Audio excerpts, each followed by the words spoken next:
everyone. Before we get started with the podcast, I just wanted to make a quick announcement. So, I've been thinking a lot about life transitions lately, like changing careers, moving abroad, or rethinking what's next for you. And I'm looking to help people who are in this current situation. So, if you or someone you know could use some coaching on a life transition, then I'm opening up a few complimentary coaching sessions this month for people currently navigating transition in their lives. It'll be a deep conversation designed to help you walk away with some clarity and momentum, or whatever you're looking for in regards to your life transition. So if you're interested, I'll leave a link in the show notes that you can use to set up an appointment with me, and we'll go from there. So I hope that you take advantage of this opportunity, and I'm looking forward to meeting you. Thank you.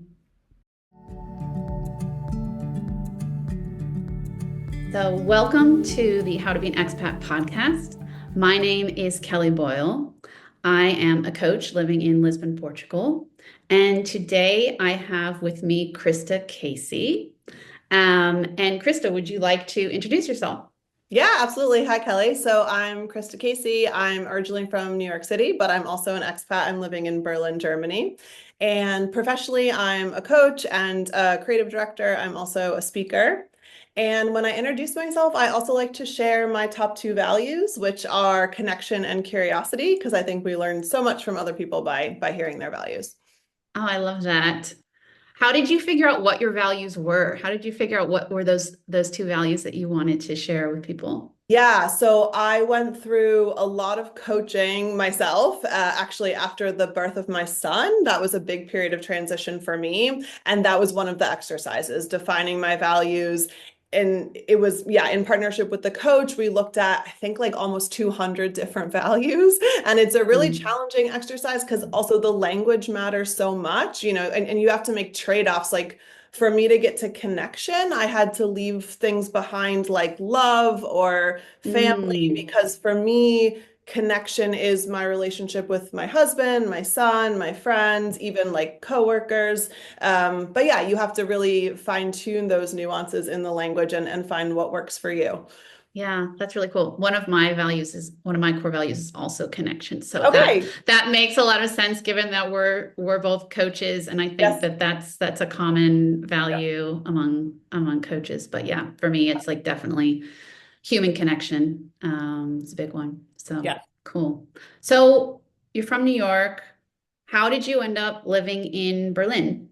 Yes, I moved for my job at the time. So my husband and I were living in Boston. We were both working very long hours. The cost of living is quite high there, and I didn't know what path we would take, but it did feel like our current situation was unsustainable, just in terms of us having a relationship and us, yeah, growing our friend groups, our community, all of that. This opportunity to move to Europe a bit fell in my lap. It was within the company that I was in, and I thought, we felt so stuck that this crazy idea felt possible. Like, let's just move everything up and go to a totally different country. And I must say, it was the absolute right decision for us. Nice. What were your expectations going into the move, Yeah. and what was it actually like when you arrived on the ground in Berlin? Yeah, yeah. Yeah. So my husband bravely agreed to this, having never stepped foot in Germany or Berlin. So that was a wild card. That was definitely, I felt pressure to being the one who was kind of signing us up for this. Is he gonna like it? Is he gonna feel a sense of home? Can he put roots down there? So that was one piece. I was staying in the same company, so I think my expectation was, they know me, I've done this job, it's going to be kind of new people, new markets, but I kind of felt like I'll find my rhythm. And I have to be honest, it was so radically different that was like a really steep learning curve for me. It's a totally different business. That's how I felt stepping into the European arm of the business.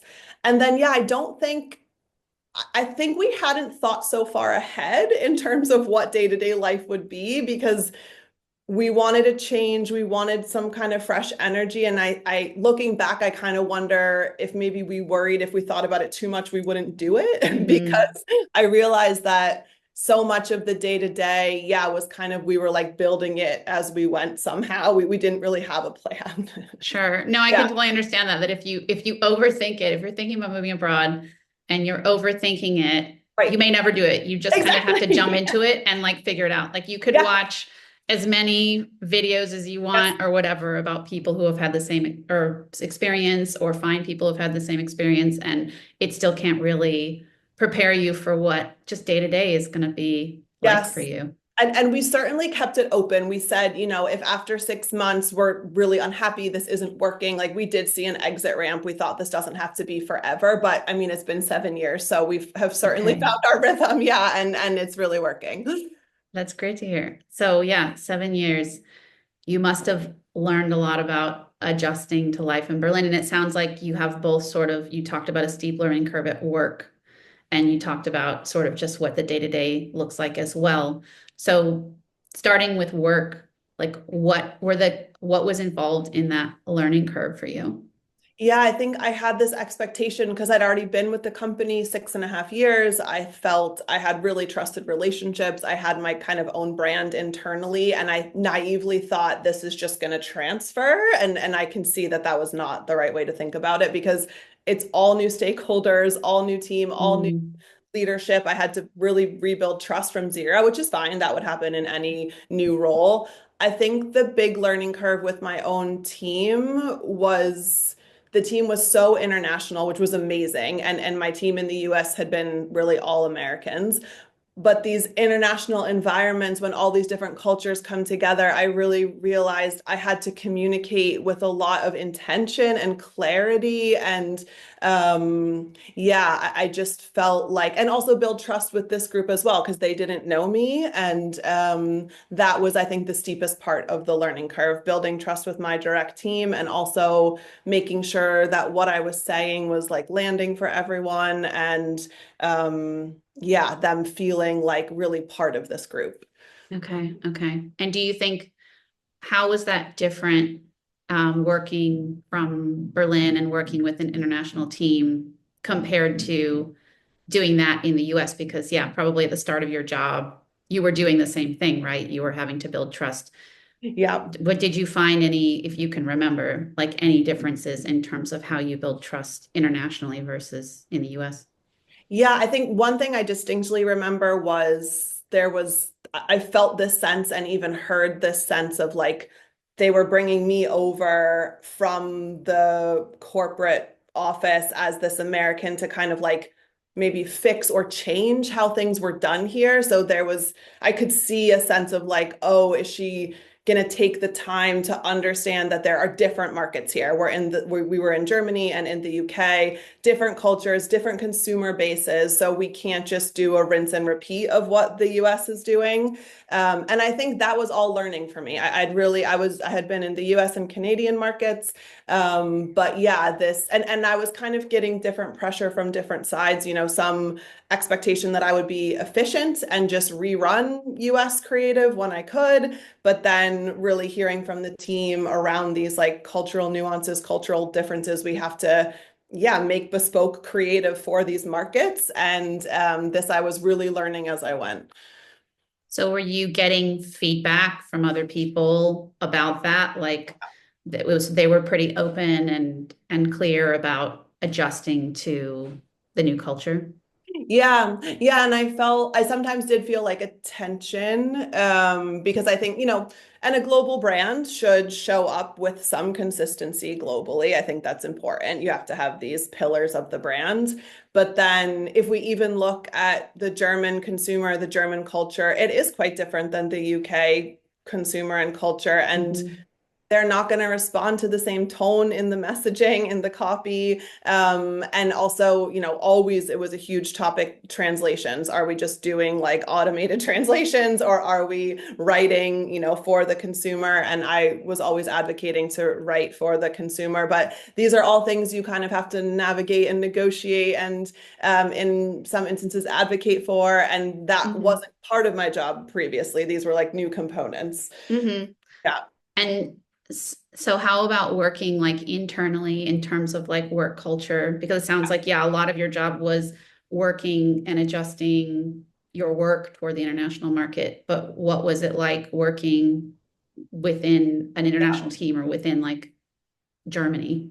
Yeah, I mean, first of all, I think an international team is incredible for creative because I think, and my role, Mm, I should have said, I guess my role was creative director. So I think for creative work, you need all different ideas, and that comes from this international, multicultural group of people. So that is incredible. I did. I think there was some like maybe communication learning curve for me, particularly with leadership that was maybe more German leaning. We all spoke English, but just like in terms of style of communication. And then with the team, yeah, I kind of felt like I would explain something, but it would be heard differently from different people. And I think that's normal. I don't think that's strange. But that felt somehow heightened in this more international environment. And I found myself thinking like, okay, I need to be more intentional about the things I'm saying and the way I'm saying them. So it's not leaving this room for interpretation or, yeah, mhm. confusion. Yeah. Yeah, I hear you. I feel like when I started working in Portugal, maybe there were some times where I was like, I don't know if people are like quite understanding me, or like maybe there's certain things that I don't know, maybe from a US culture, we expect people to read between the lines on some things, or you Mm, maybe use a metaphor that people may not understand. Like, I don't know, we use a lot of like baseball metaphors and like things like yes, that like the rest of the yes, world like doesn't understand. yes, So the things we're just sort of used to saying, and it takes a while to like understand because you can't always pinpoint like one thing yes. exactly. It's just sort of like something's not landing. Yes, and I do think, and maybe this is also like a me personal thing, but I was lacking some directness. I think sometimes Americans, as you say, leave room for interpretation or try to leave it like super friendly and therefore Yeah. leave it a bit unclear. And that wasn't working for sure. And then there were some like, I had this distinct memory of using the word I said in some meeting like I'm feeling frustrated, and I didn't think that that was so strong, and then I got this like very intense feedback that saying I was frustrated, that was like very alarming to the team, that this word Oh, frustrated. And you just can't know that until you try things and then hear kind of what lands and what doesn't. Yeah. yeah. So like being open to make mistakes and learn Totally. is Yes. like totally part of it. Yes. And if you build that trust and people know you, then hopefully they know, like, okay, that word choice maybe hit a bit wrong, but that's not who she is, or she's, yeah, not trying Yeah. to be a certain way. Yeah, and they see you taking the feedback and incorporating it Yes, and making adjustments to your own style for the benefit of the team. So totally. that builds a lot of trust as well. Yeah, totally. So, but you didn't do that job forever, True. right? Yeah, So true. what what happened next? What came after Yeah. that? Yeah, I was there a long time, like another 5.5 years since moving to Berlin. But as I mentioned before, I did go through this very big period of transition after becoming a parent and did a lot of coaching where I had a coach, where I was the coachee.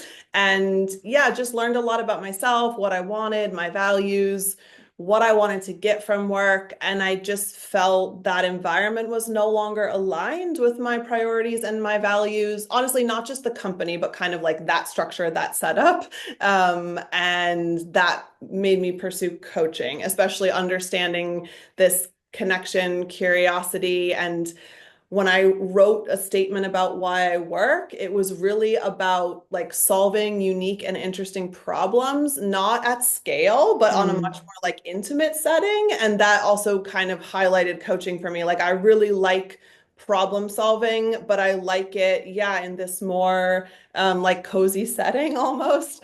Yeah, so I got my coaching certification and have, yeah, started kind of this like second wave of my career doing coaching. amazing.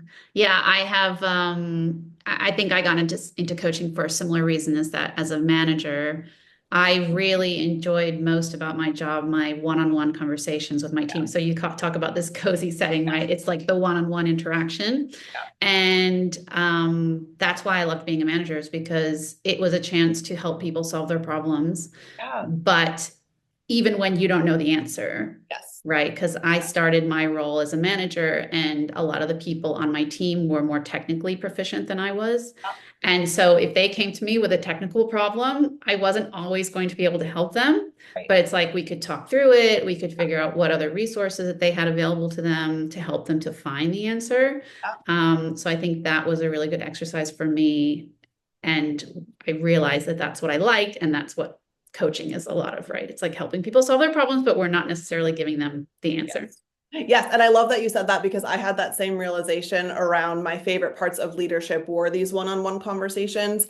And then I realized when you try to coach or when you do coach in these leadership roles, you're still a bit confined to maybe the performance rubric of the organization or like the organization itself. You're helping people navigate it, maybe get promoted, maybe laterally move. But when I thought about what if I wasn't in that container, what if I could help someone do literally anything they wanted, that was super exciting. And Yeah. that really is what coaching is. Yeah, I totally agree. When I was managing people one-on-one, often we'd also talk a lot about their personal lives. Yeah. Not to like solve problems in their personal life. I wasn't their therapist, but it was just like we would, I in getting to know each other, just find out what's going on in each other's lives as well. And yeah, I always thought like, oh, it'd be great if I could like go a little bit Yeah. bigger. Yeah. So yeah, I completely agree. And okay, so you changed careers. You also mentioned becoming a parent. Yeah. So what has that experience been like as an expat, like becoming a parent in another country? Yeah. Yeah. And so I've never been a parent in the US, so I can't say, but I will say that when I was living in the US, working in the environment and hours I was working, I actually was having a very hard time seeing a path to parenthood for myself. I saw other women do it. I had so much admiration for them, but I felt I don't know if I can do this, meaning like you work up until your due date, you have a very short maternity leave. I saw women coming back with having to pump in the office, just all of these things that I wasn't sure. I didn't know if I could do it. And then coming to Germany, and I was watching, observing how it works here. You stop working 6 weeks before your due date. You can really kind of like get in this headspace for what's about to happen. You can take really up to 3 years maternity leave if you want. And then, yeah, this support system that exists here through the government, meaning like social support system. So that started to open my eyes like, okay, I think this could be possible for me. And then becoming an expat parent, it's amazing. I'm so excited to be able to give my son this very international environment. He's exposed to all these different cultures, languages. He's bilingual at 2.5, which is something that I think is amazing. But it can also come with a lot of like, yeah, isolation. We realized early on we had to build the support system because we don't have family here. And the support system, I think, looks like a lot of different things. It's your friends, your community. For me, it's also having my own coach. And when I was pregnant, having a doula and then having a postpartum doula. So I think yeah, you almost need these other intentional layers in order to not kind of burn yourself out in this process. And how did you go about finding that community for yourself to be able to sort of set the stage to be able to become a parent? Or did it come after becoming a parent? And how did you kind of go about doing that? Yeah, I would say for sure it came after. I started to realize that it was missing as I was pregnant, so it was on my mind. But I think it takes time, whatever your circumstances are. I think this topic of adult friendships is complex and it's can be challenging to make friends as adults. But yes, once my son was born and I did take a 12-month maternity leave. And as soon as my husband went back to work, I was like, oh, wow, we got to do stuff. So I started signing up for play groups and these little Zumba classes. And then you just meet people and you meet other parents on a very similar journey. I will say, it is this very singular experience to raise your children in a culture and a country that's not yours. So as soon as you meet other parents, like the connection can be quite like a quite big match, because you already have so much of this in common. And when you're raising children of a similar age, even the friends I met who aren't expats, you do just kind of make this instant connection. So yeah, I really put myself and my son out there into all of these social settings, and did meet quite a bit of different people. Yeah. Nice. So it's actually been a way, like you've built this community, but through having a son, it's actually helped you to sort of build a community of like other parents and like Yeah. people around you. So it sort of opened that up for you in Yes, a way. absolutely. Yeah. Yeah. Yeah. Do you think that you would be a different parent if you were still living in the US? Have you adopted any like German parenting styles or like European parenting styles compared to the US? Yeah, so I think about this a lot, and it's my first reaction is like it's hard to say because I don't want to project about what it's like to be a parent in the US. But for example, when I decided to not go back to a corporate role, I set up my own business. I made my hours. I was very intentional. Like I stop every day at 4 and I pick up my son and we like go for ice cream with his friends. And that was actually a bit of an unlearning for me because in the US, at least my experience, like I was very conditioned towards productivity, busyness, kind of equaling like your value and your productivity. And so when I thought like, oh, I actually don't want to work 9, 10 hours a day, like I'm going to look at my resources a bit differently and I'm going to put a lot of value on time, not just money. And not to say you can't think that way in the US, but I think it's a bit harder because the costs are so intense. For example, in Germany, our daycare is free. And so that does give you like a ton of flexibility to make these decisions. I feel like people are going to hear that and be like, let's move to Germany. Free daycare. Like, Totally. I mean, I definitely know I'm not a parent myself, but my sister is, and she lives in the US in the Chicago area. Yeah. And I do know that like a lot of people end up making decisions about like whether to work and Yeah. continue their careers or to Yeah. pay for daycare because often it's the same amount, particularly in an area like New York, Right. where I also lived for a while, and I had friends who started to think about kids, who started to have kids, and they're having to face these choices. So being able to have free childcare is sort of a game changer, kind of, 100%. especially when you don't have your family close by. Yes, yes, yes, yes. Yeah, it's kind of hard for me to fathom because that was another thing when I was considering becoming a parent in the US, this kind of like crippling cost of the childcare is hard to navigate. Yeah. Yeah. And within your communities that you've built for yourself, is it mostly international? Is it sort of mostly German? Is it mixed? Like, what's your experience there? Yeah, it's mixed, I would say. I do some of the moms I've become friends with are from Germany, which I think is also nice because I really do want to understand. And my son is in an all German daycare, and so I really do want to understand the different events and holidays and how they treat things. But then, yeah, definitely also an international community. His daycare is also very international. Families from Iceland, Israel, Morocco, like it's I'm very happy about that. And that's important to me that he has that exposure. Yeah, that's a really unique experience that a kid might not get in the US to the same extent as he is now. Right, That's right. really nice. Yeah, and on the topic of like having German friends, I know that like I've had conversations with other people and from my own perspective living in Portugal, like sometimes it can be a bit difficult to become friends with the locals, Yeah. especially if you are not fluent yet in the language. Um, how have you found it in Germany? Yeah, someone did tell me early on you will never fully integrate if you don't become fluent, and I totally hear that. And I think I am still a bit held out from maybe some of the German community, but I will say there's such a thriving expat community, and I don't feel held out from that. So I think it depends how you define community, and if you're okay with this more international expat one, it's possible. My German is not advanced enough to like have a fluent conversation.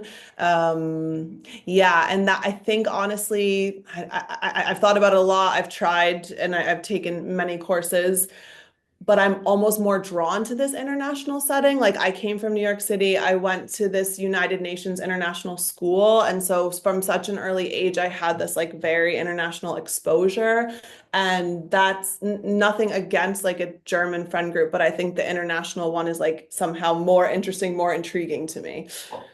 Yeah, yeah. Okay. So that really comes from your experiences. Even as a kid, you've always Yes, been drawn to this like international like community, which is yes, really cool. yes. And yeah, I mean, I completely agree. I've also found that my experience is that I tend to gravitate toward people from other countries. Like I do have some Portuguese friends, but like not being fluent in the language does sort of like keep you sort of out of certain circles of people, and that's just kind of the way it is. But I'm very drawn to the international community for the same reasons as you. It's like different ideas, experiencing different cultures, and I remember when my ex-partner and I moved here together, we sort of really focused on like making friends with Portuguese people because we Yeah. really wanted to integrate, and Right. we really like we lived in a neighborhood where there weren't that many expats, and like we just really wanted to try and like be part of the culture.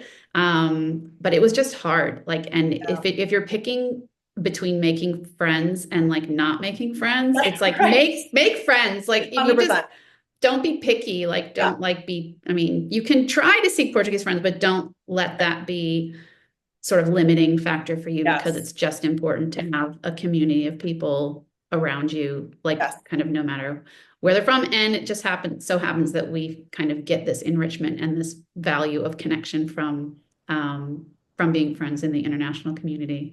Yeah. Yes, yes. And when I think of like how to be an expat, the first thing that comes to mind is community. I just think you, and I think it looks different for everyone. Like I'm not an extrovert. I'm not someone who wants to be around a 30-person group at once, but these, one-on-one connections or small groups are super important to me. And I think however you define community, you can build that for yourself. Yeah, totally. So I actually have a question related to this. It's kind of a fun question. It's can you remember the first time you went into a German's house, Mm, or like mm, one of the early times you went into a mm. local's place, and what was your experience like? Yes. Yeah, it's interesting because I mean, people also say that Berlin isn't Germany because it's a bit culturally Mm. different. Because when I think of the answer to your question, when we had just moved to Berlin, moved into our apartment, the heat wasn't working, and so we knocked on the neighbor below us to try to understand what was going on. And it like the woman in the couple was this like very Zen, calm, like yoga teacher. And so I had this like lovely experience going into their home. I will say German culture is like very clean. You always take your shoes off. There's some things that I observed right away were important culturally. But I have a feeling maybe that's not like a typical German home where it was just, yeah, or maybe it is. It was like just so zen and calm and relaxing. That was my memory. Oh, nice. I've Yeah. never heard that before.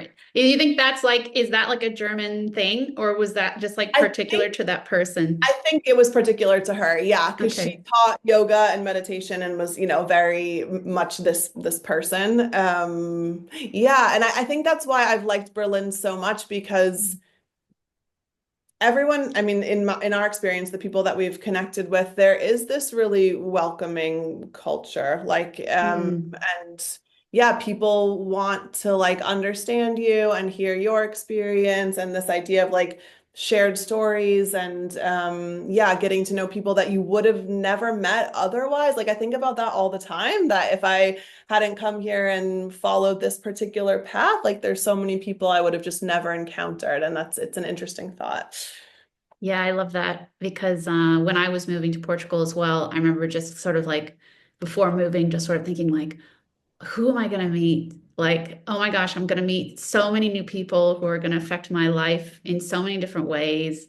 Yeah. And like, even now, it's like I'm excited to continue to meet new people, even in Portugal or like traveling, because like you never know how they're going to enrich your life, like what you're Yes. going to learn from them. And so, yeah, it just opens just by putting yourself sort of out in the world and going down like a different path, you're really opening up a lot of opportunities for yourself. Yes. And how have you met people outside of your job? So it has been mostly through my former job. So I did Yeah, make yeah, most of my friends through the job where I was working at a Portuguese company, working in data analytics as a yeah, manager. yeah, And so I did make a lot of friends that way, mostly international friends, some yeah. Portuguese friends. But also I've met people through those friends, like they introduced me to someone they know from something else. Like Mhm. that's basically how I met my current boyfriend. Is it's like someone I worked with who knows a Polish woman, who knows a Polish woman, who's dating a Brazilian who worked in Ireland with my boyfriend.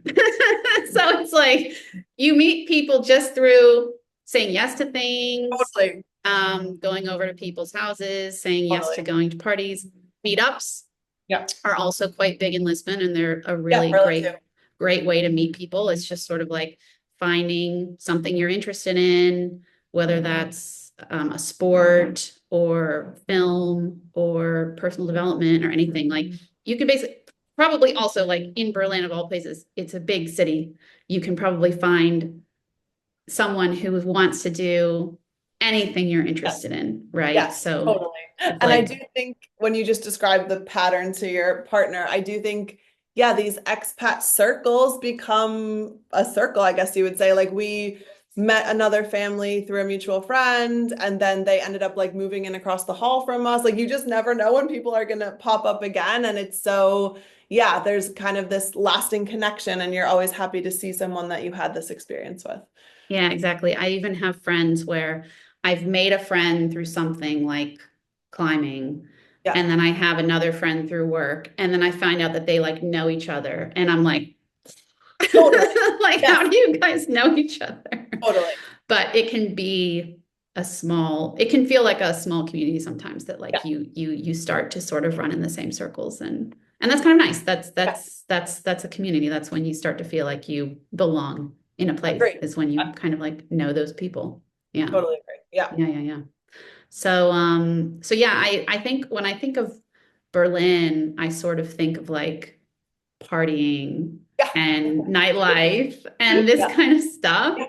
I mean, I know I've had other friends who lived in Berlin and they're from Brazil and they never sort of felt like they fit in and they Mm. found Germans like to be quite cold compared to like Brazilian culture, which is like Of quite course. Yeah. friendly. But like, how would you like how do you think of Berlin? Like, do you break the stereotypes of Berlin or Yeah. Mm. do you mostly think like yeah it's like that it's like a big party city. Yeah, it's so interesting because I've started to really observe it as more of a collection of little townships because each Keats or neighborhood is so distinct. And when you say it's a party city, like, of course, I know exactly what you mean. I can picture it. I've been to some of these places, but in the neighborhood we live, you almost can't find that. It's like very different. Like our neighborhood is kind of called like the stroller neighborhood with all the families. So I think that's what makes it so interesting. It can be, and that's actually, I would say, my favorite thing about Berlin. Like you show up as you are and like it's no one judges you. You kind of just do whatever works for you. Some people are into this, party club scene. That's actually not so much for me, but there's so much nature, there's cafe culture, there's amazing like museums and theaters. So I really think it's something for everyone. I do understand this take on German culture maybe being, yeah, a bit brusque or cold. I think my personal experience, like coming from New York City, which can be described similarly sometimes, like I came from this childhood in Manhattan, just like very fast paced, not necessarily friendly and warm. So for me personally, it doesn't bump me so much. It's kind of okay. Yeah. Yeah, I can see that. Like I've from visiting Berlin and from living in New York, like I can see some of the similarities. And even like the same friends I was just talking about also, they were like complaining that the city was dirty. And I was just like, never Yeah. live in New York. Yes, totally. And yes, totally. And because it is dirty for sure, it is dirty, but so is New York. And that's kind of like my norm where I came from. So in some ways I do feel like it's a coming back home in that sense. Yeah. Yeah, yeah, I agree. Have you thought about living anywhere else or It's is, come up. yeah, Yeah, it's come up. Yeah, it's such a complicated topic, especially also now having children. But there are other expat hubs such as Lisbon or just mhm. other cities like Copenhagen or Amsterdam that are, curiosities of ours we're very interested in. But I think now with our son and him being so established here, it feels putting the roots down feels good. Yeah. Yeah, yeah, that makes sense. So for the foreseeable future, it's Berlin and you guys are feeling quite happy there. Yeah. Do you think about moving elsewhere? Sometimes, yeah. I mean, Yeah. I've been in Lisbon for 6 years and I've applied for citizenship. Yeah. So I'm waiting for that to come. Amazing. And then that would be allowing me to essentially work and live in any other country in the EU. So yeah, that would open up some opportunities for me. I mean, I think I'm quite tied to Lisbon at the moment because of my friends and my boyfriend, and he's currently in school here. So for the foreseeable future, while he's in school, we'll be staying. But we also talk about maybe moving another place. He's from Brazil, so it's like maybe to Brazil, or he really liked living in Ireland, so Yeah. maybe it's back to Ireland or something. And it would be hard to leave because just everywhere you think of outside of Lisbon, it's just like the weather sucks. Yes, totally. Yes. And I think that's why a lot of people come to Yeah. Portugal and why a Yeah. lot of people don't want to leave is because Yeah. it's for the most part like very sunny. We have very nice summers and it's a nice place to live. So it is hard to imagine right now like living anywhere else. Like I haven't visited any other place that I'm just like, oh wow, like I really want to live here.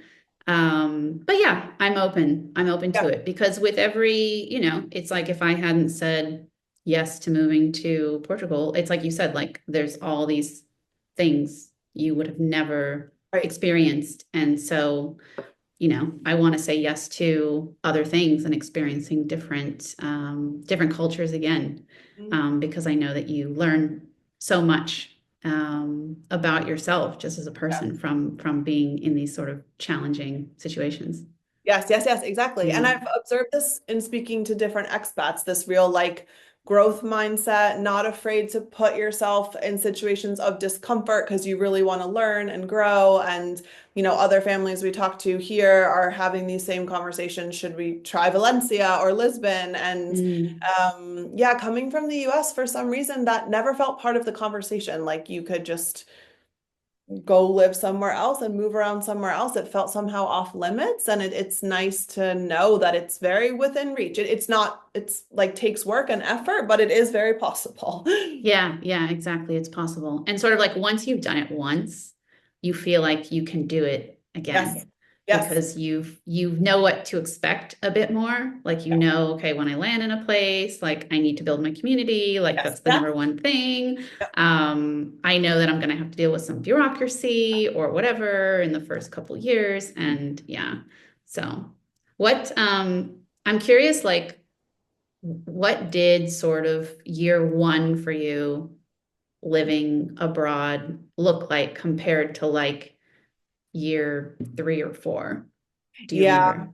Yeah, and our experiences might have been a bit similar with COVID hitting. Yeah, Mm-hmm. because year one was incredible. It was 2019. And I mean, we were honestly hardly even in Berlin. We were all over Europe and everything felt so accessible and the flights are so reasonable and you can be somewhere else in such a short amount of time. So that was an amazing year. And then, yeah, of course, COVID was very difficult for everyone. I think as expats who hadn't built our community because we were hopping all over Europe, that was hard to then go into a lockdown, feel we didn't even really know the city so well, let alone we didn't really have friends here. So that, like you said, if I were to do this again, that would be priority number one, building Mhm.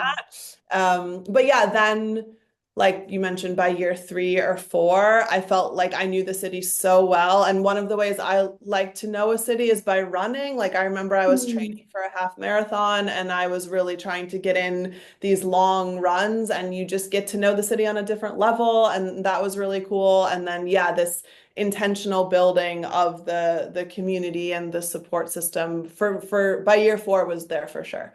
Okay, nice. Yeah. Yeah. I also did a bit of running, especially during Yes, COVID. right. Same. Yeah. And yeah, I felt the same. That helped me to get to know the city better. I was like going to different parts of Lisbon to find places where there weren't hills. Yeah, yes, it's so hilly. It's so hilly. Yeah, yeah, yeah, Because yeah. there's Yeah. so many hills. So I was just like, can I find some place that's like flat to run? So I was like going around the city, finding like places to go running, and it's COVID was I felt the same. It was like before COVID.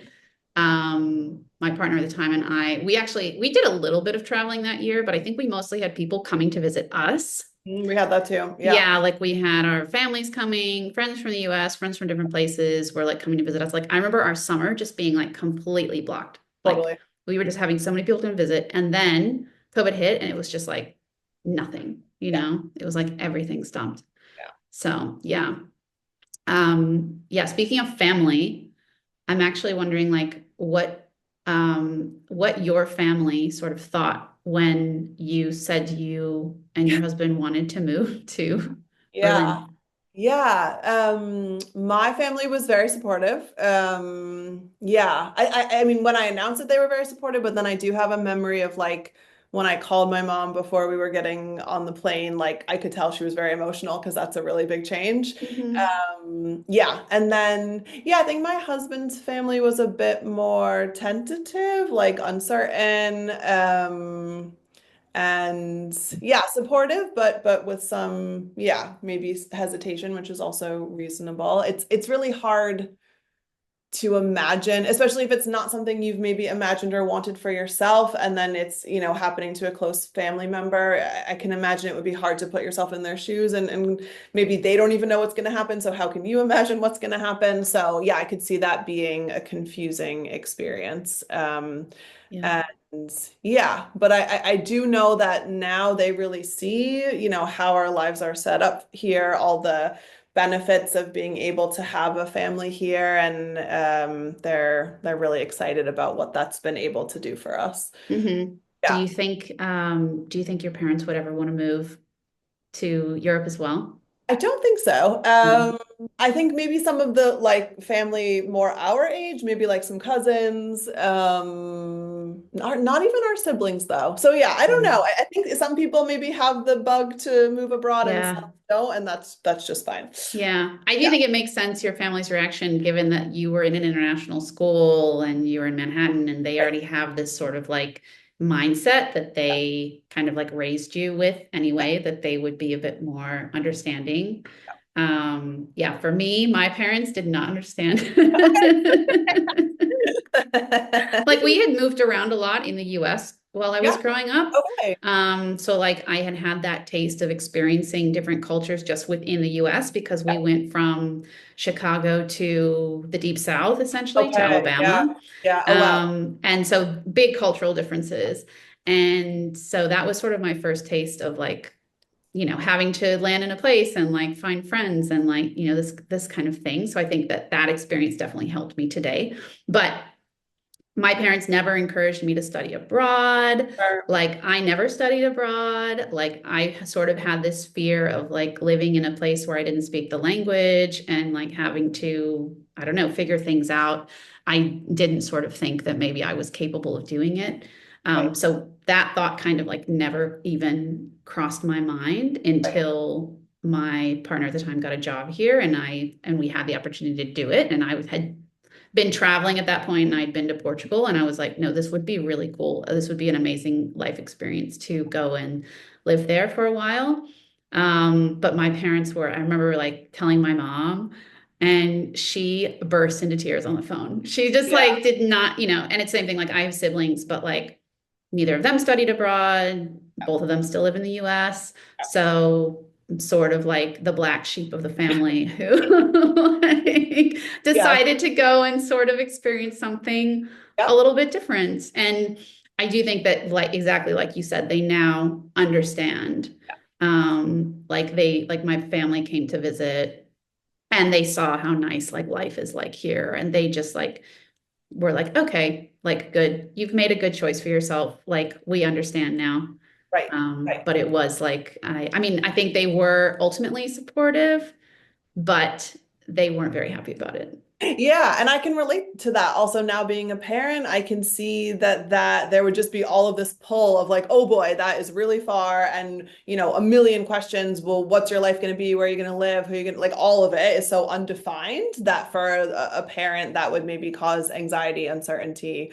Yeah. Yeah, but what you just said, it clicked for me that I realized after moving here that it was something that I wanted for a long time, but never even really let myself believe or think was possible. I think I really pushed it down because I would have friends say, oh, I really want to live abroad at some point and we want to move abroad before we start a family. And when I would hear that, I would think like, oh, don't even say it out loud. Like it, then it might not happen. And yeah, I think I would want other people who are curious about this to know like it is so possible. If you like have this fire for it, it can totally be an option because I do think, and I think it's not, I would not describe it as an easy life. Like it is complicated. And when you bump up against things, Yeah. there's still bureaucracy, or I have to call someone and I can't speak great German. Like there are things that if you lived in your own country, you wouldn't bump up against. But as we've been saying, this opportunity for like learning, development, personal growth, like fulfillment, it's just kind of unmatched, I think.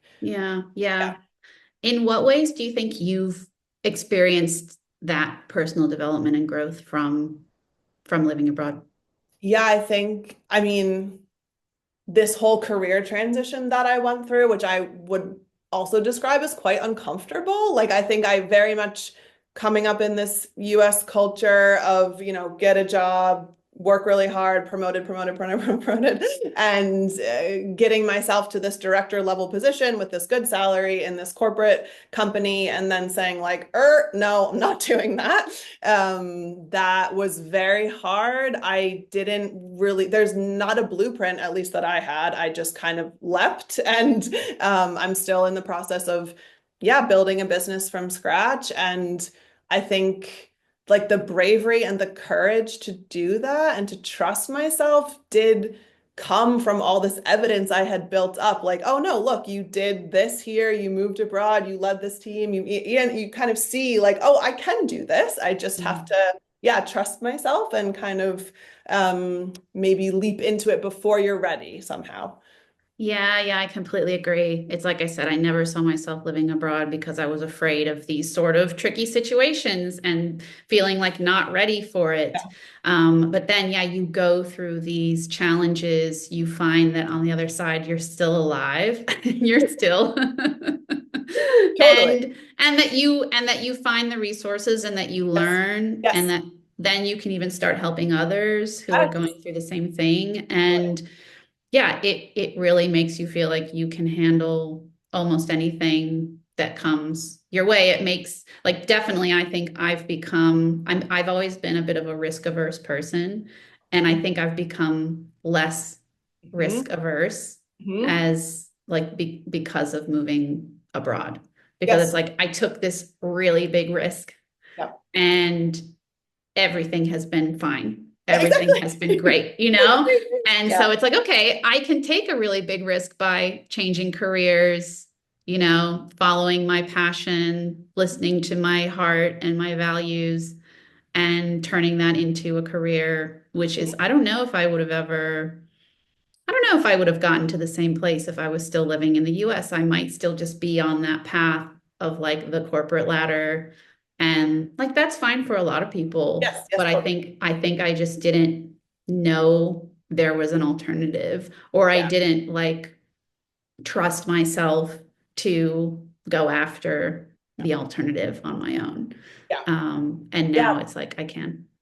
Totally. Yeah. And there's all these powerful narratives, at least that were coming up for me around, well, you can't be self-employed. It's not stable. Like, how are how are you going to make this work? And I don't know if that's a cultural narrative, but for sure, living here, being able to be within this system of social support, it does allow you to, as you're saying, take more risks and know that you'll land on your feet, Yeah. which, yeah, is, I'm really grateful for that. Yeah, I think about healthcare. That's like the first thing that comes into my mind is just like if you're self-employed in the US, if you're, if you don't have like a typical corporate job with a corporation sort of sponsoring your healthcare, you have to pay for your own healthcare, and that's really, really expensive. So that feels risky, and in Europe, yeah, we have these social services and public healthcare and just lower cost healthcare in general, that's still very high quality,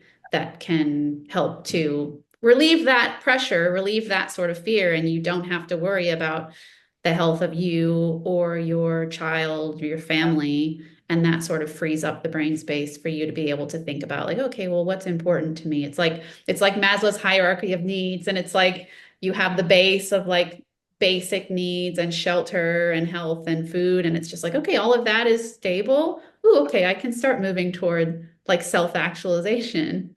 Yes. Yeah, So and experiment and like sometimes get it wrong, and that's okay. And then learn something from that and pivot a little over here. And that's been a huge part of the growth for me because I knew I wanted to do coaching. I needed to define what that meant for me, build myself a brand, figure out what kind of clients, and all of that. And you kind of do that by doing these little experiments and learning about yourself. And yeah, I think it's a very fulfilling path. yeah, yeah, yeah. So what other advice would you give to someone who is thinking about moving abroad? I mean, you've said a couple of things like community, sort of like just take the leap, Yeah. like even if you feel like you're not ready. Yeah. What Yeah. else, what else would you suggest that would help to set someone up for success? Yeah, I think talk to people, which is, people who are living in a city that you want to live in, or have done the expat thing and maybe come back. I think you learn so much from hearing a firsthand experience, and that will, yeah, don't let it scare you, but just understand the full picture that way. And I think there's ways to maybe already build like a little bit of a support system. I remember, before we moved, we actually did hire someone to kind of help with some of our relocation and just getting a little bit of a foot on the ground. Like if shit really hits the fan, I can call this person and Yeah, they're going to help me. That brought some comfort. yeah, yeah. Yeah. Cool. Yeah. So yeah, seeking help before you even get there. Right. And yeah, that makes a lot of sense. And talking to people just to get an idea of the lay of the land. Did you already know people who were living in Berlin, or how did Yeah, you I find was them? I was fortunate through my company, because I had worked with some of them cross-functionally from the US team. So that was amazing. And to have, yeah, that kind of group to walk into. But I also did come to this moment where I really wanted to have community outside of my company. And that does take, yeah, this additional layer of effort. Yeah, yeah. Yeah. Okay, cool. So, yeah, thanks so much for this conversation Thank today. you. It's been really great to hear about your perspective and your experience living in Berlin. Is there anything that you want to share about what you have going on in your life, in your business now, and where can people find you? Yeah, sure. Yeah, yeah. Yeah, so my coaching practice, I would love to share that. So I'm a highly sensitive person, and I have really kind of anchored my business towards working with other highly sensitive people. It's very interesting for me to help people kind of understand the superpowers that come with the trait, but also how to protect your energy. Because I think particularly people that are working in very busy or corporate, fast-paced environments, there's all of this stimulation, and part of the highly sensitive trait is this like sensitivity to stimulation. So it's important to strategize, yeah, how to protect your energy. And yeah, you can find me on my website, KristaCaseyCoaching.com, and on LinkedIn, I'm quite active as well. Cool. And I Yeah. can share both of those links in the show notes so that all the listeners can have access to that. Amazing. Cool. So thank you so much, Krista, for being here today. It was a great conversation, and yeah, good luck with everything. Yeah, thank you so much. I loved it as well. Thanks for listening to the How to Be an Expat podcast. I'm your host, Kelly Boyle. I'm a coach based in Lisbon, Portugal. And just a reminder that this month I'm opening up a few complimentary coaching slots for people who are in the middle of life transitions, like changing careers, moving abroad, or just figuring out what's your next step.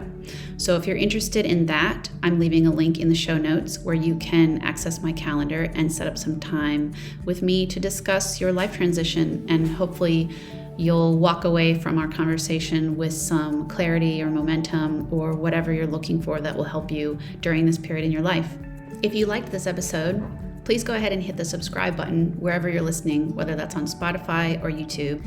And while you're there, if you have a minute, please leave a review or a comment. It'll help other people find the show.